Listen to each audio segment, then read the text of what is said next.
মাধ্যমিক ও উচ্চ মাধ্যমিকে একটা বা দুটা সাবজেক্টে ফেল করেছো বা নতুন করে পরীক্ষা দিতে চাইছো, যারা বছর নষ্ট করতে চাইছো না, এই বছরেই ক্লাস 11-এ ভর্তি হতে চাও, বা যারা উচ্চ মাধ্যমিক ফেল করেছো তারা কলেজে ভর্তি হতে চাও, তারা 1 মাসের মধ্যেই পরীক্ষা দিতে পারবে। এই মাস অর্থাৎ মে মাসের 20 তারিখ, 25 তারিখ, 30 তারিখে পরীক্ষা আছে। যারা ফেল করেছো একটা বা দুটা সাবজেক্টে বা নতুন করে পরীক্ষা দিতে চাইছো, এই মে মাসেরই তোমরা পরীক্ষা দিতে পারবে। অ্যাডমিট কার্ড ভর্তি হওয়ার সাথে সাথেই তোমরা অ্যাডমিট কার্ড পেয়ে যাবে। সেই অ্যাডমিট কার্ড দেখে পরীক্ষা দেবে। পরীক্ষা দেওয়ার সাথে সাথেই তোমরা 7 থেকে 10 দিনের মধ্যে রেজাল্ট পেয়ে যাবে।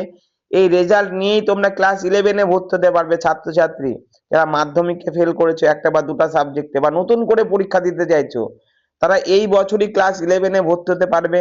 আর যারা উচ্চ মাধ্যমিক ফেল করেছো তারা এই বছরই কলেজে ভর্তি হতে পারবে। বছর নষ্ট হবে না। তোমরা এক্ষুনি ফর্ম ফিল আপ করে ডেট জেনে যাও, কয় তারিখে পরীক্ষা দিতে চাচ্ছ। যে সাবজেক্টটায় ফেল করেছো শুধু সেই সাবজেক্টটারই পরীক্ষা দিতে হবে। পরীক্ষা দিয়ে তোমরা রেজাল্ট হাতে পাবে। এই রেজাল্ট নিয়েই তোমরা স্কুল কলেজে ভর্তি হতে পারবে, বছর নষ্ট হবে না। তাই যারা ভর্তি হতে চাইছো, রবীন্দ্র মুক্ত বিদ্যালয় এবং এনআইএস বোর্ডের মাধ্যমেই পরীক্ষা হবে। আমাদের সেন্টারেই পরীক্ষা হবে। সমস্ত রকম ব্যবস্থা আছে, কোনো ভয় পাওয়ার কারণ নেই, কেউ ফেল করবে না। ফর্ম ফিল আপ করার সাথে সাথেই তোমরা পরীক্ষার ডেট জেনে যাবে, বছর নষ্ট হবে না, এই বছরেই তোমরা ভর্তি হতে পারবে। তাই এক্ষুনি রবীন্দ্র মুক্ত বিদ্যালয় এবং এনআইএস বোর্ডে ফর্ম ফিল আপ করে নাও, যারা একটা বা দুটা সাবজেক্টে ফেল করেছো ও নতুন করে পরীক্ষা দিতে চাইছো।